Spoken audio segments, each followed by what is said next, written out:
Welcome to another episode of Version 1, a podcast where interesting people come to talk about their creative processes, imposter syndrome, inspiration, failures along the way, and much more.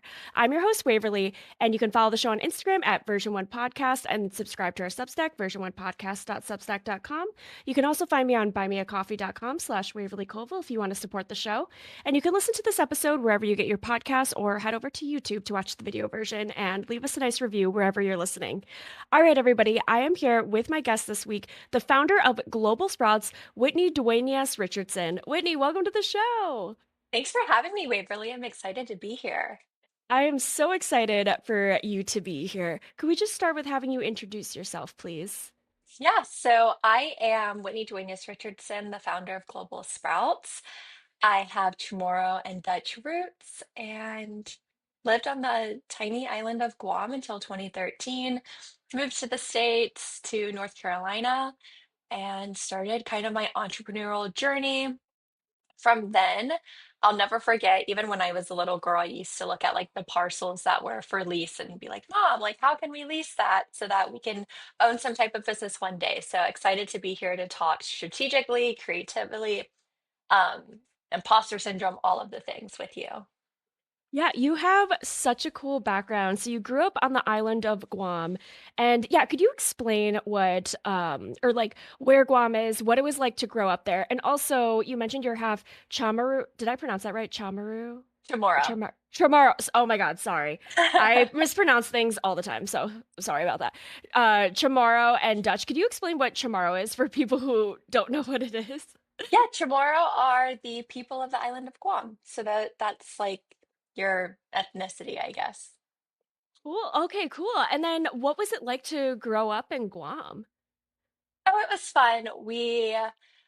I think one of my favorite stories my mom used to tell is when you're living in the States and you say, "Oh, I'm going to a party." It's like four or five people, but on Guam, it's like, "Oh, you're going to a party," and there's like 100 of your friends and relatives there. Um, so there's always a fiesta on the weekends. Went to church on Sundays. Went to the beach. Hung out with friends. Um, my high school was on the top of a hill, so we'd always like walk down to hang out with like the all boys Catholic school and the all girls Catholic school and all hang out down there. And then we'd walk back up and take the bus home at the like 5 o'clock in the afternoon. And like our top sports were rugby and paddling, which are super fun. I actually found my paddling long sleeve rash guard from 2013 the other day and wore it on the boat. And I was like, oh, I love how this still fits 12 years later. Um, it was fun. It was just very wholesome, authentic. We didn't have Chick-fil-A's, TJ Maxx's, Walmart's. So it was just really like family based. Yeah, was it a mix of sort of like it's South Pacific, right? And Hmm. like kind of American culture because it's an American territory, right? So it's Hmm. like kind of like a blend of cultures in certain ways. Yeah, I'd say it depends on obviously like your group of friends too, right? There's three military bases, so a lot of Americans on the island, a lot of Chamorros, a lot of Japanese tourists. Our downtown area in Tumon and Tamuning were like filled with Japanese tourists, which was great for the economy. But yeah, a good mixture of people visiting and people living there and Tagalogs and is yeah, a good wide variety. That sounds so cool. I would love to visit one day. That sounds very cool, the way you grew up. I grew up like completely opposite. I grew up in upstate New York in Buffalo, where it was like very cold, not tropical or diverse at all. So just hearing about your experience, I'm like, oh, I'm so jealous. That sounds amazing. It's funny you mention that because I'm in Florida now, and literally last week the temperatures we got a cold front, so it was like 73. Oh And my God. I was like, man, what is my ideal weather? Because I thought Florida was it, and I was like, Guam. I think Guam is my ideal weather. It's 85 degrees, it gets down to like 75. I can still wear a hoodie because I'm cold at 75. And so I pulled up like all the weather and I was like, yeah, except Guam, you have rainy and dry season. You don't have fall, spring, summer, and winter. It's just rainy half the year, dry the other half. And right now I think they're going into rainy season. Um, and I was like, I could live without the rain, but I really could enjoy that warm weather right now. Wow, it's so funny to hear you say, like, you have to wear a hoodie in 75-degree weather, because like, I would go to school in, like, November, and it would be, like, 50 degrees, and there'd be kids with, like, T-shirts on. So we're so Ironically, opposite. totally. The other day, so I wear like a parka if it's 65. I'm like very cold. And during that cold front a few days ago, there was three cyclists. One came over the bridge with a long sleeve and like biker shorts on. The next one had a long sleeve and leggings. And I was like, man, if I was on a bike right now, I'd have to be in a Patagonia. And then the next person was in like short sleeves and shorts. And I was like, okay, we are not one of the same. That's so funny. Um, Whitney, what is Global Sprouts? Tell us a bit about it. So Global Sprouts is a culture kit that parents or families can subscribe to, or they can purchase a one-off country to learn about that specific culture.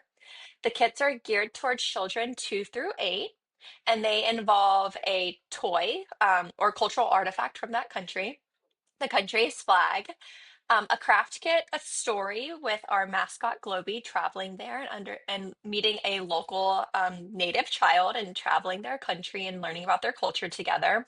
And then we have our passport to play, which includes chasing, a board game, other activities matching, identifying objects, identifying shadows, like typical learning activities like that. And then we also include a postcard so that kids can send a postcard in the mail, similarly to how they received their kit, to a friend or a family member to also teach them about that culture. That is so cool. I think it's, like, amazing that you're teaching kids through interactive activities about the world. How did you come up with the idea for Global Sprouts? So last September, we flooded from Hurricane Helene, like 4.5 feet. And anytime something traumatizes me or like devastation happens in my life, I like make a business idea. It happened with my fitness studio, my first business, happened with Global Sprouts. Um, we went to Virginia for Thanksgiving and I I raised my daughter to be bilingual. And someone was like, why would you ever do that? I have kids that come to my classroom and they don't even know English. So I don't think that kids need to learn another language that young. I was like, I'm Chamorro and Dutch and American. Like, what do you mean they shouldn't know another language? Like, I'm not the right person to say that to. I'm a world traveler. I love understanding other people and places, and Spanish is the second most spoken language in the States. So I was taken aback by that. And I was like, you know what? I want my daughter to understand all these different types of cultures that I've witnessed myself. And so I looked for resources, and there weren't many resources to teach kids as young as 2 about other countries, other cultures, other food. How do I teach her to count using pictures of koalas and kangaroos from Australia to understand Australian culture, while also teaching her the basic necessities that she needs to know? And so it was the night of Thanksgiving. I stayed up until like 4 a.m. researching, using AI, using Google to find other resources that already existed. And while I found some culture boxes, they didn't focus on the culture, they focused on the geography. And I'm a very big um, advocate for I don't really want to teach you the geography of a place. A parent should feel empowered to look at a globe, be like, here's France, here's Paris, here's the Eiffel Tower. Let's pull up a picture of the Eiffel Tower. That's fairly easy. It's hard to communicate. What do Parisians do on a day-to-day basis? What food are the kids eating? What toys are they playing with? And it gets even a little bit deeper than that with our kits. Is a great example is our Mexico box comes with a spin top. Spin top's very popular in Mexican culture for children to play with. We also have a spin top in our Indonesia box. So I it's really deeper than okay, spin tops. Cool, spin tops are fun, but kids that are 2 aren't going to understand this, and maybe even parents might. But when you get to the deeper level, it's conscious thinking of okay, a spin top is played in Mexico. It's also played in Indonesia. It's the same, but it's different cultures and different types of spin tops. And how can we incorporate that? So it's not like, oh, only Mexican kids play with spin tops. It's kids around the world play with the same toys. It doesn't matter what you look like, where you're from, how much money you have. We all still use the same toys, and that's the empathetic and curiosity piece of our kids. So I think teaching about that is really important. Yeah, absolutely. And even through teaching culture, like kids can learn geography through the culture too, based on like what food is popular or what activities are in that culture. So that's really cool. You're taking a cultural approach. I was like, damn, I wish I had this when I was a kid because I've always loved to travel. When I was young, I only traveled within the United States. I didn't go abroad until I was in college, but this is something I would have loved as a kid. This is so cool. Could you talk to me a bit about as you were developing sort of like the concept for your first box, what was that creative process like? Talk about like filling my cup of tea up. So my claim to fame, I'll never forget, I had a boss that I was interviewing with the CMO, Chief Marketing Officer at a company. And at the very end of my interview, he was like, I am so impressed, Whitney. You use your right brain and your left brain to look at the creative of things and your left side to analyze things. I think that's right. And I was like, huh, you're the first one that ever taught me that. But I knew I was ambidextrous growing up. So, of course, I used both sides of my brain. And it was really cool. So, I have a huge network. I've traveled a lot of places, and I really use my network to um, confirm cultural authenticity versus appropriation. It's a very fine line of understanding what is authentic to that country, what is like the native animals that are there. Peacocks are all over Indonesia. Who would have ever thought that they're not native to Indonesia until the other day? I was typing something into ChatGPT and they were like, you should really shouldn't use peacocks because those aren't native. And I was like, huh, interesting. Or like there was an example in the Philippines box where we wanted jackstones, and our Tagalog and Philippines cultural ambassador was like, those aren't native to the Philippines. That's an American toy that somehow ended up here. And so that's just like a little bit of the like background of the creative is I've used my network to use a connection in every country and every culture so that they understand, so that we're doing things the right way, we're putting the correct things in the box. But to go back to your original question of the creativity behind it, it's really cool to sit down and watch videos of influencers in those places to talk to people from that country, find the toys. Can we find it from someone that, from a supplier in that country so that we can give money back to them? 1000%, I will do that time after time if it's available to us. Sometimes it's not, sometimes even um, like third world countries still source their toys from China. To say that China is the leading manufacturer, it's 1000% true. Some of the items we can't even support the culture um, to find those items for our kids. So sitting down, we have a graphic designer from Costa Rica and one that's based in the States, and we're like, okay, how can we create this beautiful passport to play? What can we choose to put inside of it? What activities? And it's fun to do the activities with my daughter to see how her reaction is to things. Does she like tracing? Does she like colors? Can she point to the color? Are these flashcards easy for her to cut out? Are the crafts easy for her to cut out? How can we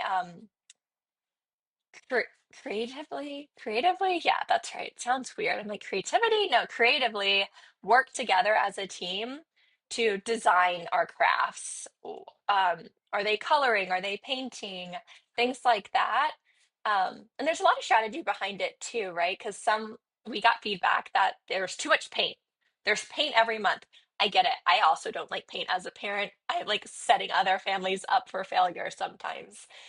And so we're like, okay, we'll do paint one month, the next month will be crayons, the next month might be a marker. So they also get different textiles that they can work with. And I think that's important as well. Yeah, absolutely. What was the first box you ever made? Spain. And let me tell you a little bit about why Spain. Um, Yes. so, like I mentioned earlier, we all flooded from Hurricane Helene, and my best friend, this was not planned, had her son 6 or 7 hours after I had my daughter. So they grew up together, and they said, you know what, we flooded. if you live at the beaches, you flood almost every year. Sometimes it's a few inches, and it sounds crazy, but like that's normal. Like 2 inches, you just sweep it out, you take your baseboards off, you repair it, you move on with your life. 5 feet of water, you can't really do that. It's like a total devastation. It was very traumatizing. We were in fight or flight for a long time. And so said best friend said, look, we're going to move to Spain. We loved it over there. And that's kind of a good way of also rounding out why we chose to make Global Sprouts is my daughter already knew Spanish, but I didn't want her to have a huge culture shock, quote unquote. So I wanted to teach her about Spanish culture. So our Spain box is based on the flamenco dance. So it comes with a silk scarf and a uh, abanico, which is a Spanish, the flat or the fan that they use to do the little salsa flamenco dance. And the book talks about it. And so it's like really well rounded in the fact, oh, and it comes to the castanet, like a little finger clapper that they also use during the dance. So that's why we chose Spain. Oh, and a soccer ball, of course, so that we could talk about Spain, get ready. We were supposed to visit them. They actually ended up not moving to Spain. Um, but it was really fun and cool to make the box in preparation for our travels there. That's awesome. What do you think, or I guess when you were designing and you were in those early days, like designing the concepts of the boxes, like generally, like, okay, every box is gonna have a toy, every box is gonna have an activity, every box is gonna have a book. Like, what was the creative process behind designing like the format of the box, not like a specific box, if that makes sense? Yeah, so we had four pillars that we focus on. So we want kids to feel curiosity, empathy, compassion, and understanding. And so we based all the items in the box off of that. And we're still adapting every month. We're learning new things. We're figuring out what works best, what activities do kids like to play, and also changing it up while also keeping it the same, which is tough, right? Because like kids want to know what's coming in the box, but you also don't want to do the same thing every month. Like I don't want it to look the same. I don't want the trace the letter C for Costa Rica to look like the same C that you would trace for Colombia. Like I want them to be different and have their own unique like touch and feel. So we do a little bit activities differently there, but based on those four pillars. So empathy is our story, Globy traveling to that culture. Curiosity is the toy, understanding how they play. Compassion is a storyline in our passport to play. And then like that educational component too of understanding the boxes. So we kind of base all of our boxes on our main four pillars. That's awesome. And what are your sources of inspiration when it comes to designing the boxes or maybe picking the country you want to focus on next? Like, where do you source your inspiration? We source our inspiration from a variety of places. So all of the countries I've either traveled to or we've traveled with our daughter, and we write the story on Globy based on her traveling to the country and culture. So that when That's she's so older, cool. she'll have like a collection of all these books based on her travels, which I think is really cool and unique. As like a gift of what was mom's hobby turned into a business. Now it's a gift for my daughter when she's old enough to understand. And really, like her perspective is Globy in our story. So, like, she's Globy traveling to these places. It's just without using her name and using our mascot, which I think is really cool. That's like a little like hint into like how our business is ran. But the inspiration truly does come from am I, does someone from that culture have a close connection with myself? Are they part of our internal team for Global Sprouts? Um, is it something that our customers have asked us for time after time after time again? We really look to our customer database to say, hey, we want to see this country. Cool. And give us a couple, 3 months typically is our turnaround time. If we're like, "Hey, Japan's really asked for, then let's do a Japanese box. If Colombia is asked for, we can do a Colombian box. And I think it's listening to your customers. I want them to be happy at the end of the day. It does take time to find a cultural ambassador that has the time or that can connect us with someone that does have the time. And we use our social media platforms as a way to showcase that culture to American people. So, what I mean by that is, unless you're searching Colombian culture every day for like 5 days, your algorithm is not going to show you Colombian influencers. That's or content creators. It's not. I'm from the island of Guam, and I didn't get served Guam content until I actually started looking for a content creator on Guam to help me create content. And now I get fed videos from Guam all the time, which makes my heart so happy because I miss home so much. But I want Global Sprouts to be the go-to for people on social media to be like, oh, what's another culture doing today? Like, what does their day-to-day look like? We just released a few videos from the Philippines, from our content creator there that shows how she lives her day-to-day life. Or our team group chat on Slack is so heartwarming and heartfelt. It is like my favorite place to be if I'm ever having a tough day because everyone's sharing videos of what their breakfast looks like or how they cooked dinner tonight, what they're eating. So it's really, really cool for me to just provide financial help to these families of we've employed them now. We're allowing them to have access to medical care that they necessarily wouldn't have, and we pay them fair living wages. So seeing everyone just beam with happiness or having someone close like the earthquakes in the Philippines that just hit the three back to back. We actually have one girl that lives in the epicenter of one and it's still shaking. And so like the news, I don't consume a lot of news, but hearing it firsthand from people there, it's always so different. Same with not that it's the same exact thing, but when Hurricane Helene hit us in Florida, it was like out of the news in a month or so, and you're driving around your neighborhood. Like it's been a year and 2 weeks now, and we're still 20% of people living back in their homes. So it's it's nice to have someone around the world in different places that can communicate the truth of what's happening there and not just our news feeding it to us. Yeah, absolutely. Yeah, and you had mentioned the global ambassadors that you have, and something that I think is important that you also mentioned earlier is the fine line between cultural appreciation and cultural appropriation. So, could you talk to me a bit about what that line is and how your global ambassadors keep you in the appreciation zone and not appropriation? Yeah, I think a great example. I'm gonna tell a little backstory. Growing up on the island of Guam, being half Chamorro and Dutch, I was called Whitney until I left the island. So I was never Whitney. I was Whitney because I was so light complected compared to Chamorros.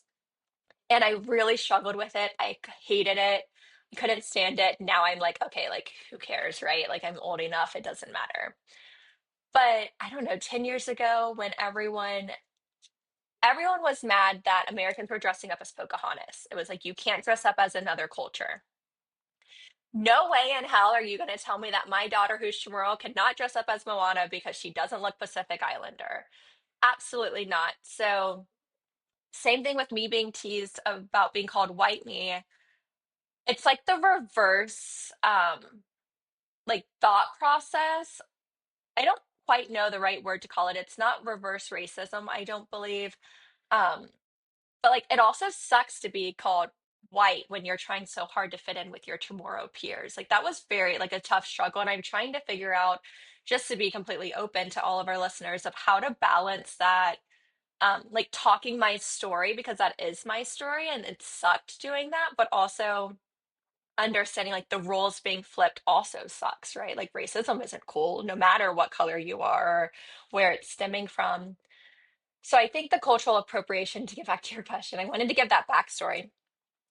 Appropriation versus appreciation is you might hear something and you're like, oh, like that's Filipino culture, or that's what Tagalogs do on a day-to-day basis. But that's really, really where our cultural ambassadors come into play is I might think I know something from visiting a country. I've been to the Philippines 6 times. Still got the Jackstones wrong. How am I supposed to know? And every country I go to, I don't know if you've watched the Netflix show of the woman on the cruise that got abducted and she was like hanging out with a local on the cruise ship and then she went missing. That's me. Like I hang out with all the locals. I don't think twice about it. That was actually the first show that, or even time in my life, I was like, huh, should I be more careful about who I hang out with? And I'm like, no, America's just as dangerous. I hang out with random people all the time here too, and I could easily be missing or abducted in the States. Um, But I've been 6 times. Every time I see them playing Jackstone, so I assumed, okay, Jackstones. And then when they were like, no, that's just an American toy, but let's do Lotto Lotto, which, mind you, are clackers, which are also an American toy. So it brings me back to my point earlier of we all play with the same toys as kids. And that's the cool part. Um, really using those cultural ambassadors to make sure that we're being appreciative of their culture. And the only way to do that, honestly, is by talking to someone that still lives there. Um, because I can talk about tomorrow culture all the time, but things change so fast. And I haven't been back to the island since I moved in 2013. We're going back next year, and it'll be 13 years since I've been back.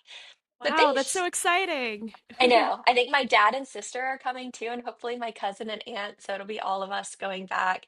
And we're going to do a mission trip in the Philippines with our nonprofit partner, All the World's Kids Inc.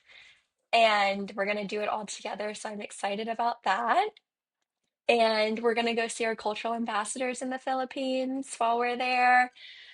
Um, but another story about the Philippines of how that kind of curated a portion of my upbringing of being empathetic and understanding others is I remember the first time I went to the Philippines, we were staying in Manila. There was a gentleman with no legs on a skateboard, happy as can be. And my first thought was, wow, like that must really suck to have to like push your arms. And his arms were obviously very strong because they're pushing him around the city. And it's like, oh, that really sucks for him. And I never thought like, oh, I'm glad to have my legs until the next day we saw him in a suburb outside of Manila by like 30, 45 minutes. Same guy, same happiness, doing the same thing. And every morning since then, I wake up and I'm like, I am so grateful I have both legs. I need to use them because some people don't have that opportunity.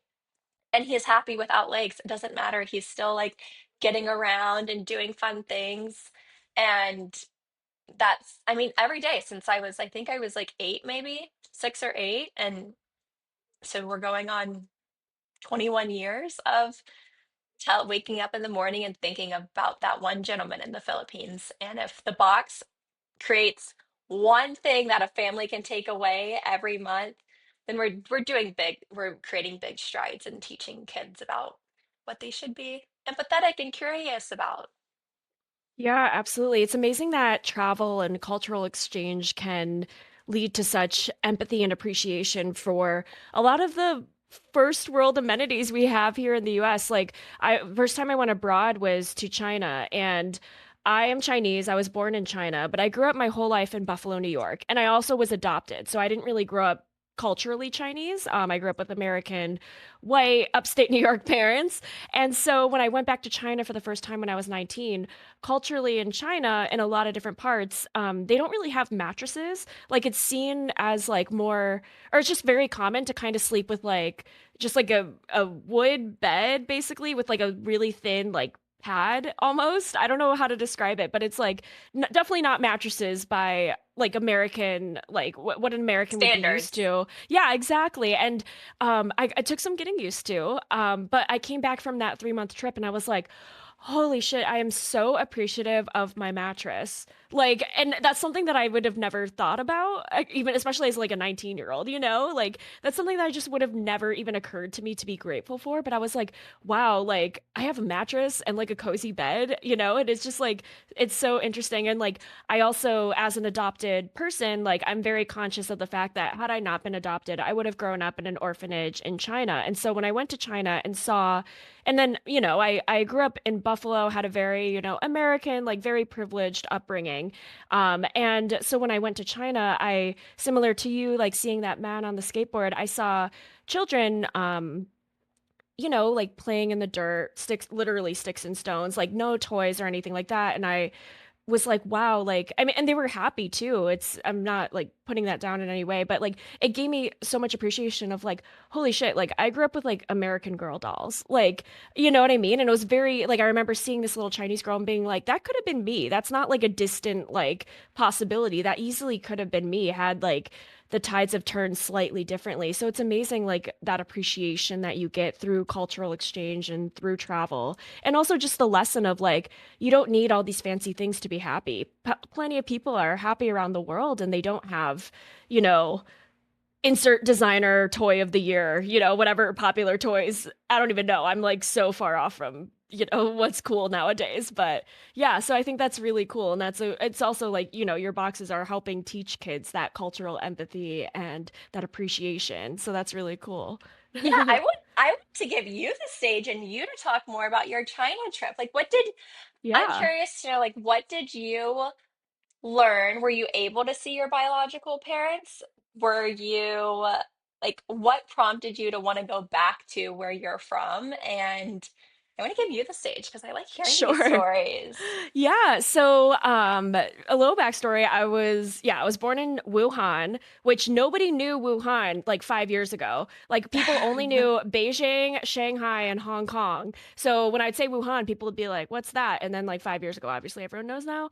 But I was born in the Wuhan area generally, and I was taken to an orphanage when I was a baby. Of course, the story that I was told by the orphanage or that my parents were told was I was found at a train station when I was about 3 weeks old and then was taken to the orphanage from there. But, documentaries and things have come out to say that like there was a lot of child trafficking at the time. So, like, who knows if that's true? Like, that could be a fake story.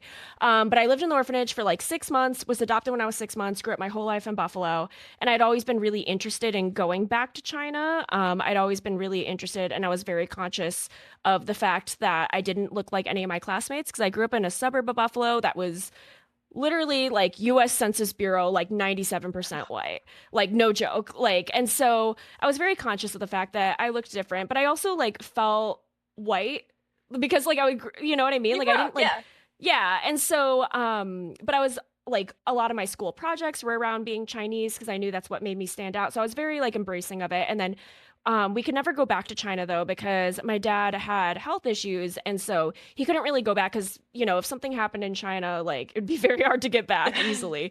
And so he never really wanted to go back after he went to China to get me, and then 2 years later, my little sister, who was also adopted from China, but we're not biological related. Okay.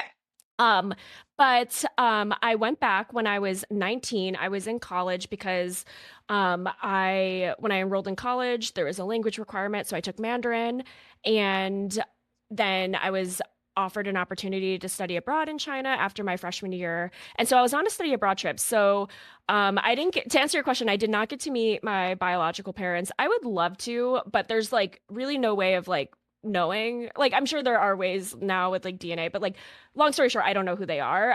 But I would be very open to like meeting any biological relatives should they exist or hear this. But no, it was just a study abroad trip, and it was really interesting because I was in a group of about 30 students. Everybody was white because I was at the University of Missouri, so that was the study abroad group. And even my Mandarin teacher, who was leading the trip, was white. And he was fluent in Mandarin, which is why he could like teach it. And his wife was Chinese, and he had spent many years over there. And so a lot of times we'd be at this big study abroad group, like dinner, and the waiter or the waitress would come up to me thinking I was like the translator for the group. And I would be like, 对不起，我的中文不好, which means sorry, my Chinese is not good in Mandarin. But I say it with a super American accent. So I'm sure any like Mandarin speakers like that sounded horrible. So yeah, so that was kind of like the story, and it was really cool because I got to go around to all these different parts of China, and yeah, that was it. Um, that's beautiful. I'm so glad you got to experience like your homeland and Yeah. you learned Chinese, which is beautiful. I think it's really cool, and I hope that listening to this podcast or anyone that like buys a kit or anything Global Sprouts in the future really understands like I read a post the other day, and it was an American woman was beside Hispanics or Spanish speakers, and the mom told the daughter speak in English because there's an American beside you, and the American knew Spanish, and I I know a lot of vocabulary, not great sentence structure, so I can't remember what she said in Spanish, but she was like, "No, it's okay. I speak Spanish. That's totally fine." And then the mom was happy again. But that just shows you that Spanish speakers don't feel comfortable around a bunch of American English speakers because they feel downgraded or talked down to.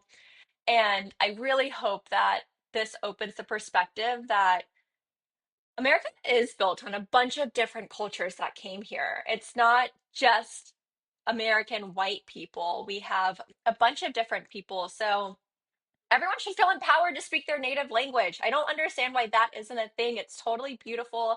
And people are smarter if you can understand multiple languages. And my daughter knows three. She knows Spanish, some Chamorro, and English. And we rapid fire the parts of the body and all three languages on the way to school. And she's 2. And seeing her brain move to three different languages, like cabeza, boca, fafa, stomach, and like going through all three, so mind blowing to me. And so embracing that and empowering people to do that. My husband's American and uh, very privileged family. They go to Mexico every year. And he was like, I can never go to Mexico City. And I was like, we are not like, this was before we were married. I was like, this isn't going to work though, because I travel. He's like, it's so dangerous there. And I'm like, Chicago is dangerous. Like, Mexico City will be fine. Don't stand out. Don't be ignorant. Be aware of your surroundings. Anywhere in the States, same rules apply. Now we have traveled together all over the place. And you mentioned Hong Kong earlier, which made me think of that story. And he was like, well, Hong Kong's China. And I was like, I've been to Hong Kong 4 times. Hong Kong is no longer part of China. It's like their own little place. He was like, nope, it's part of China. And I was like, it used to be part of China, but it's not part of China now. It is Hong Kong. My dad is actually visiting me here in Florida, and he's 6'3". I'll never forget. I think I was like 7, probably, or 8. And he's so tall, he'd have to like duck to get into the shower. Um, but it's cool. It's cool traveling the world. I feel very privileged that I've been able to travel to so many different places, and I'm so glad that you got to go back to China and speak English sounding Mandarin. That's beautiful too. Like, embrace it. It's awesome.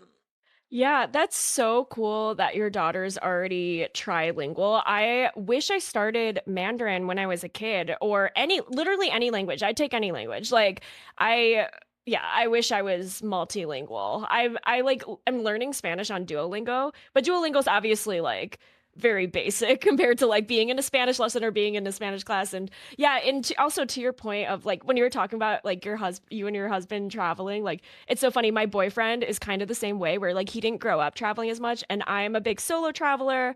Like I've been to nearly 30 countries, mostly by myself, and like my family's always like very worried about like where I am or whatever. And Always. I'm always like, I've lived in New York City for 7 years. Like same rules apply. Like if you can live in New York City or like visit or live in any major city in the US, like you can survive pretty much anywhere. Like same rules apply. Like don't be stupid. Like it's fine. But like, and my boyfriend was always like, "Oh, like are we gonna go here?" Or like, like very similar to your husband. I'm like, "Yeah, it's fine. Like let's go."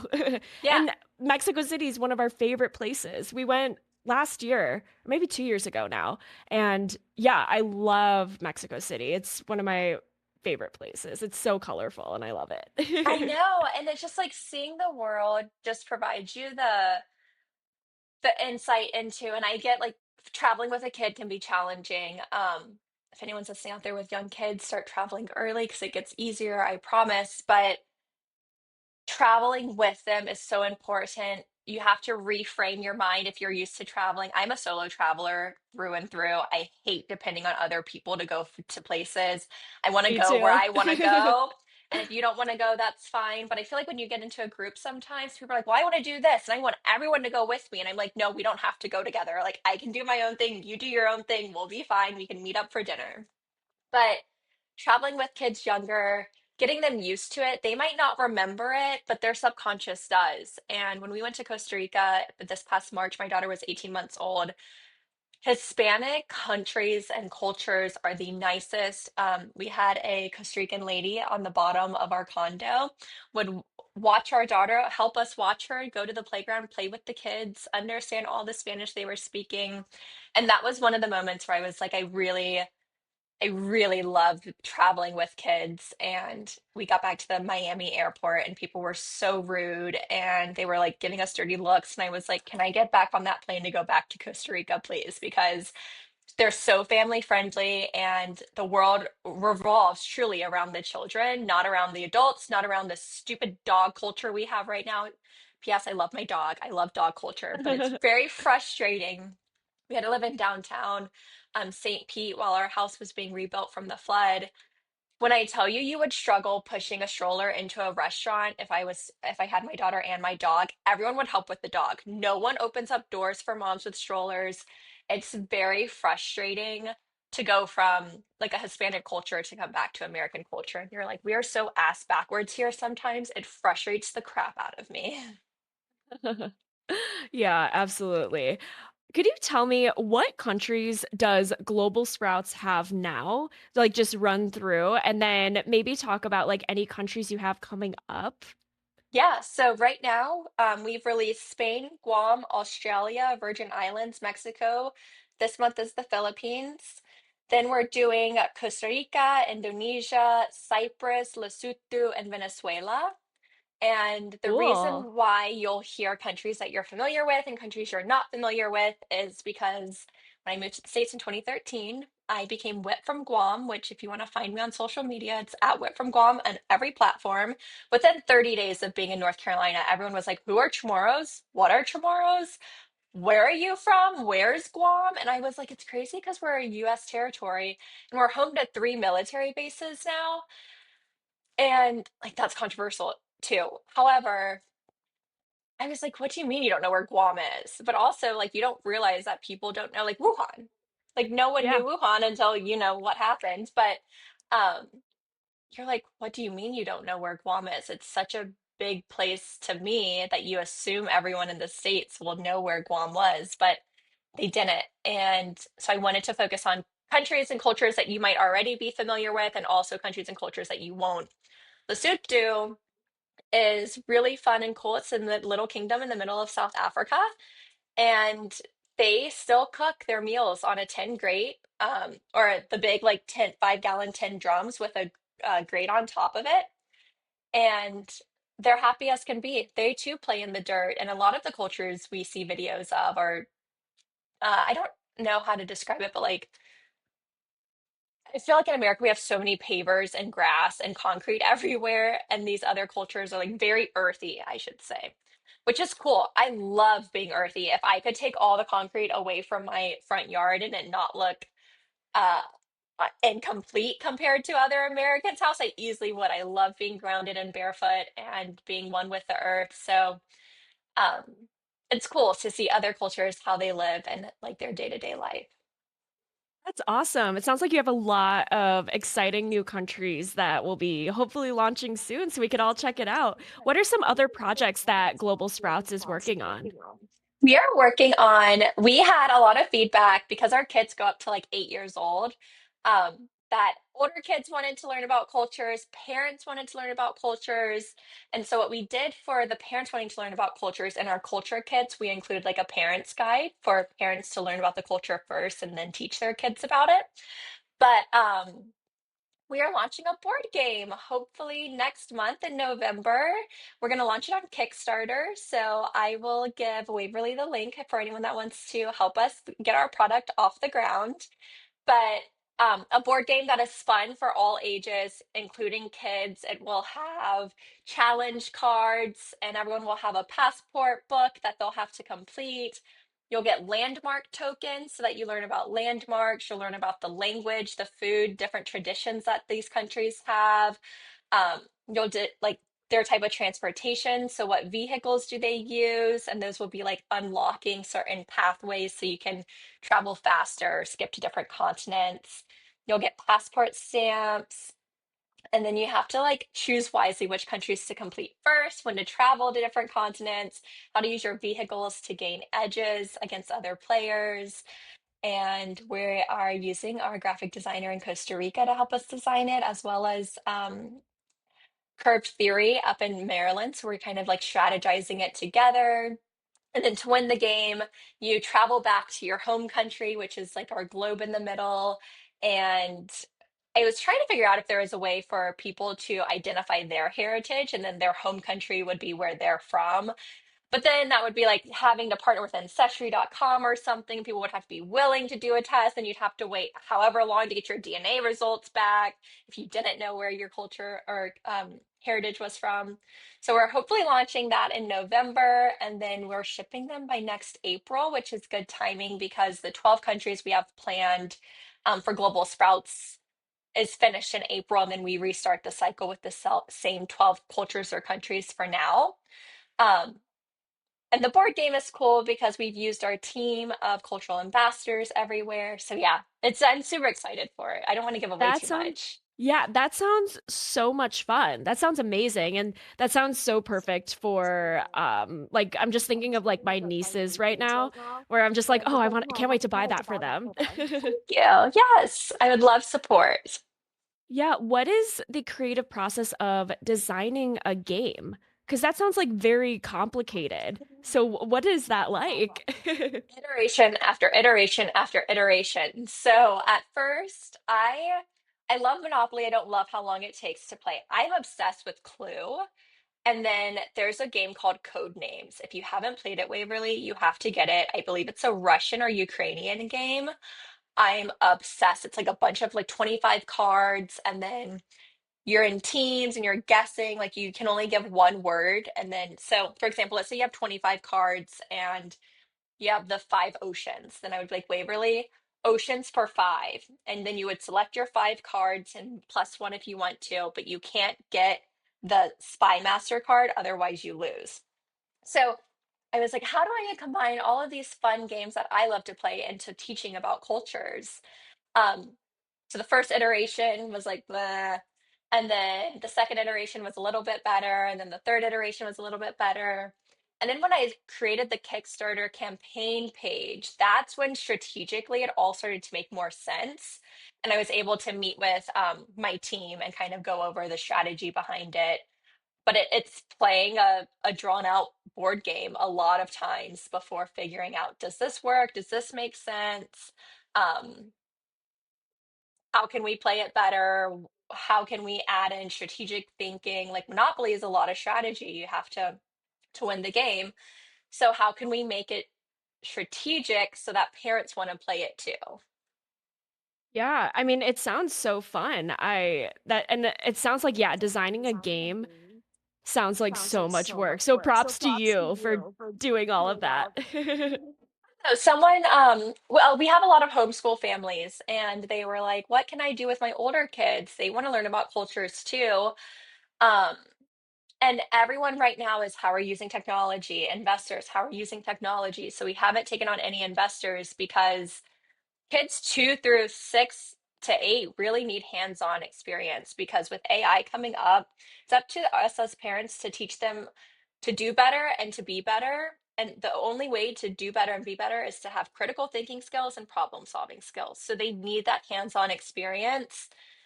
And investors right now just really want technology driven, AI driven items. And I just can't do that. Um, except for like e-commerce, right? Like the e-commerce side of things, selling our product we could do, but we really need to focus on getting products in kids' hands.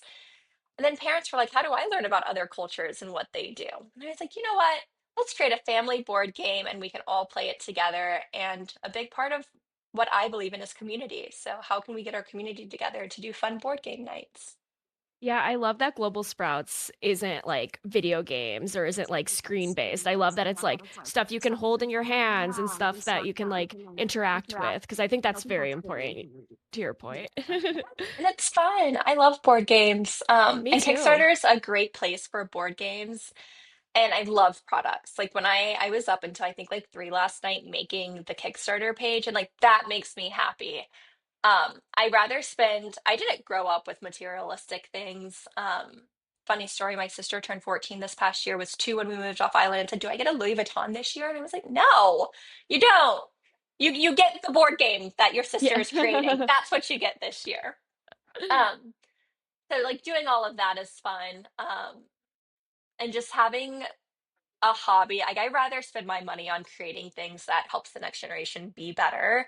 That's the phase of life I'm in right now. I'm very grateful to have exposable income to be able to support these fun initiatives that I have. But I do think hands-on understanding, bringing people together is really awesome and fun. Yeah, absolutely. Have you ever experienced imposter syndrome? Always talk about the life of an entrepreneur.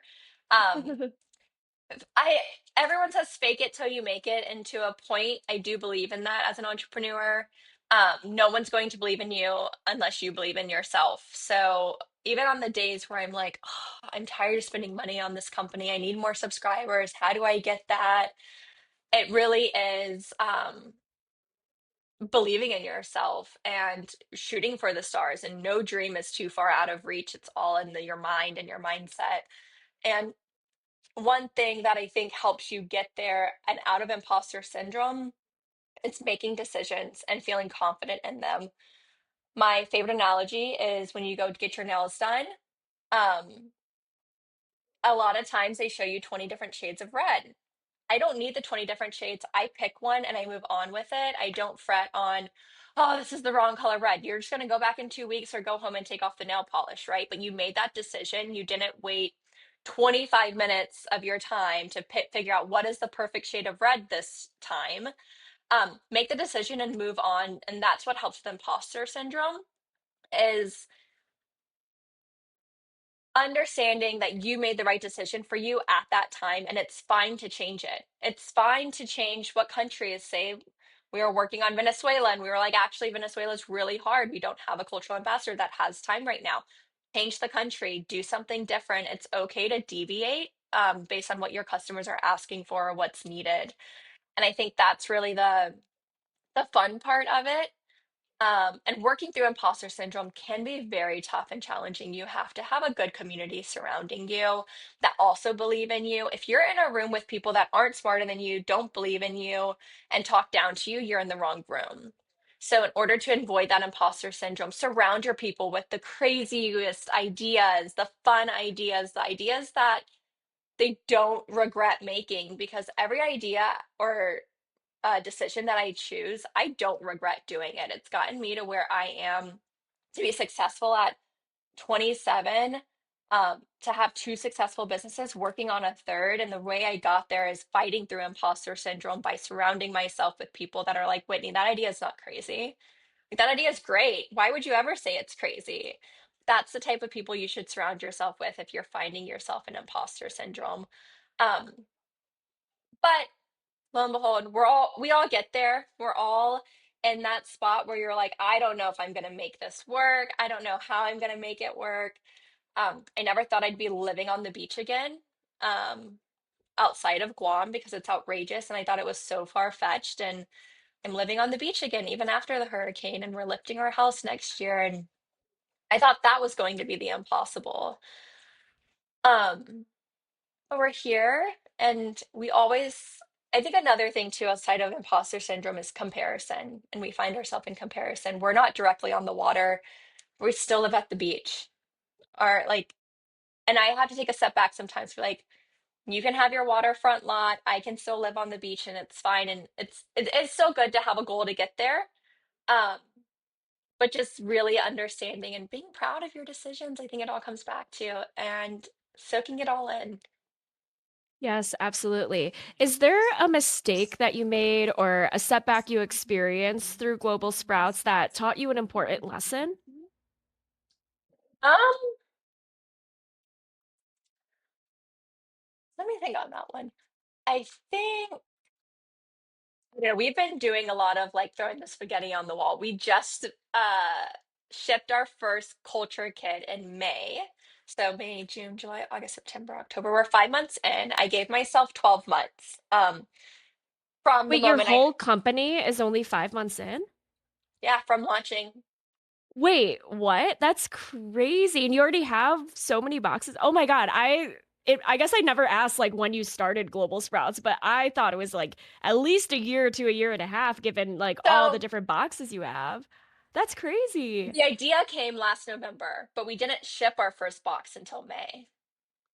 Yeah, oh my God. So you've been working on it almost a year, just under a Yeah, year. That holy shit. Okay, that's crazy impressive how much you've done in I'm just a telling you, year. you can't waste time on decisions. You just got to make the decision and run with it. I I should have asked you in the beginning when you started Global Sprouts, but I guess in my head I just had assumed your company was like I a think year or everyone two does. old. That's great. Oh my God, holy shit, that's like so impressive. Thank you. Um, don't fret on making a decision. And then I think branding speaks volumes. So when you go to our website from the moment we launched, we never looked like a startup company. We always looked like we had been around for a while. We talk about ourselves like we've been around for a while. I think the imposter syndrome sometimes can come from that of, in my head, Global Sprouts is 10 years old and we've been doing this for so long and we know what we're doing. When in reality, we have no idea what we're doing. We just started. We're still creating our great MVP product and understanding what customers want. But we don't talk about ourselves like that. We talk about ourselves like we're established. We have a great team, which we do have a great team, and things like that. But I guess I would say my learning from launch to now, though, would be don't let your business grow too fast to get away from you. Um, we had a team of 12. We've scaled back to four now.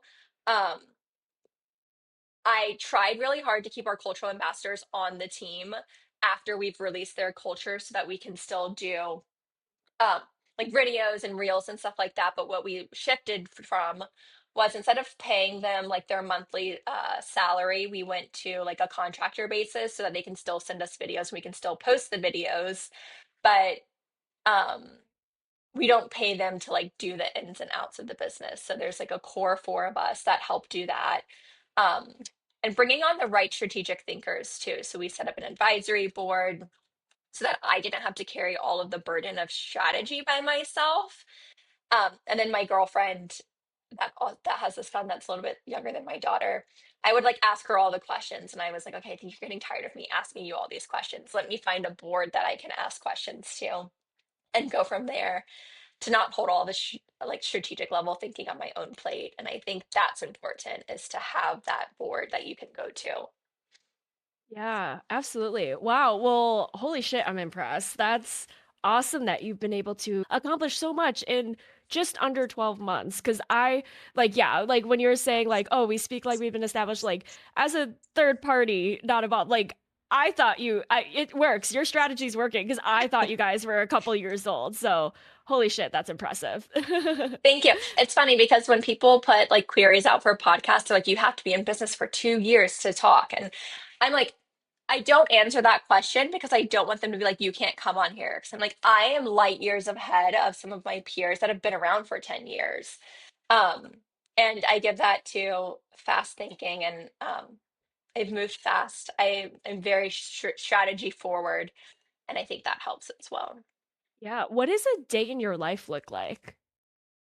I wake up, I take my daughter to school on the golf cart, we breathe in our ocean air, and we do some affirmations together, we journal, and then I go to my workout gym. Then I log on for the day. I shoot for like a few podcast recordings a week or some type of article writing up for PR to get our name out there to kind of get brand awareness. Then I log into Shopify, our e-commerce. I check all of our orders. I make sure that they're sent to the fulfillment center if they need to be sent to the fulfillment center. Um, Around noon, I do outsource meal prepping. So I eat typically my first meal. I don't know how granular you want me to get, but this is the day of my life. I eat my meal Oh, at I like love it. 11, and then I sometimes will take like a midday break and start walking or do something outside to get some sunlight. And then I work for a few more hours. Then I take the golf cart again. I pick up my daughter from school. We go to the playground or to the beach. And then we come home. We feed our dog. We cook dinner. Dad comes home and we hang out for a little bit. And then I typically work in bed for a little bit and then go to sleep, start over and I do it love all. that. Yeah. What is your definition of success, both for Global Sprouts and for yourself personally? I think success is honestly my day to day of I don't I set goals for myself and I work to achieve them. I don't hold them over my head. I have them in my subconscious. I write them on my whiteboard.